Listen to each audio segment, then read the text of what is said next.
This video is going to go over the changes to Frost Mages and Legion. Most of the base spells have gone unchanged. Frost Firebolt has been removed, and Brain Freeze is now a chance for Frostbolt to reset the cooldown of Frozen Orb. The ability Water Jet from your Water Elemental has also been removed, and Blizzard is no longer a channel. It is a 2-second cast that stays on the ground for 8 seconds and is an 8-second cooldown. It also no longer reduces the cooldown of Frozen Orb. In Legion, Multi-Strike is no longer a stat, so 30% haste is the only version of Icy Veins. Icicles from your Frostbolt remain the Frost Mage mastery in Legion. There are a lot of new talents that have a very big impact on your rotation. Ray of Frost is a 10-second channel on a 1-minute cooldown. The longer you channel this spell, the more damage it does. Lonely Winter takes away your Water Elemental, but gives you a big buff to Frostbolt, Ice Lance, and Frozen Orb. And Bone Chilling makes your chill effects apply a stacking frost damage taken debuff. Shimmer is a blink with 2 charges, is off the global cooldown, and can be cast while casting other spells. The new Rune of Power lasts 10 seconds, has 2 charges, and is on a 45-second cooldown. To make up for it not being down all the time, it gives you a 50% damage increase. Ice Nova is pretty much the same spell, but it no longer has 2 charges and is on a 25-second cooldown instead of 45. Frozen Touch is a 30-second cooldown that when activated gives you 2 Fingers of Frost. And Bitter Cold increases the damage of Frozen Orb by 10% and generates 2 Fingers of Frost when it reaches the target instead of 1. Ice Flows is still very strong, so it'll be the default choice in this row, but Ice Ward is a new talent that gives your Frost Nova 2 charges.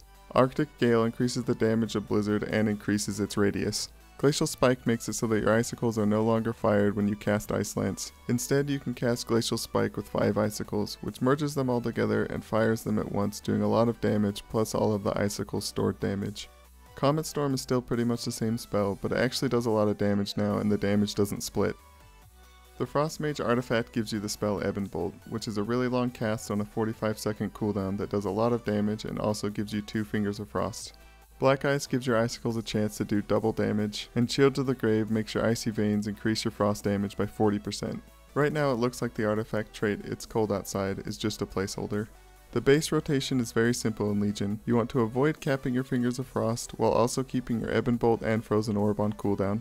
The talents impact the Frost Mage rotation in a big way. Right now it is hard to know which talents will be the best, but from messing around with the spec I found ones that work very well together. Ray of Frost pairs very well with Rune of Power. They both last 10 seconds and Ray of Frost does a lot of damage. Frozen Touch and Frost Bomb also pair very well together, and the more I've played of Frost in Legion, the better Frost Bomb is looking. You get a lot of Fingers of Frost procs to pump into your Frost Bomb from both Ebon Bolt and the constant Frozen Orbs. If you take Glacial Spike, you're going to want a weak aura that shows you how many icicles you have so that you know when you're coming up on having 5. At first I thought I was really gonna hate Ray of Frost, but I actually don't think it's that bad. It does feel kind of weird just standing there for 10 seconds channeling a spell, but being able to shimmer while doing it makes it a little better. I'm not very impressed with Ebon Bolt. It does a lot of damage, but it isn't that interesting. At this moment, it doesn't look like there's going to be a way to make your Ice Lance cleave, but I'm kind of okay with that because you can cast other things while Blizzard is down, and you are constantly pumping out Frozen Orbs. Also, if you really need the AoE damage, you can talent into Comet Storm. I am very happy with the way that Frost Mages have turned out in Legion. The talents synergize very well, and they give you a lot of things to do. Let me know what you guys think about the spec, and thank you all so much for watching.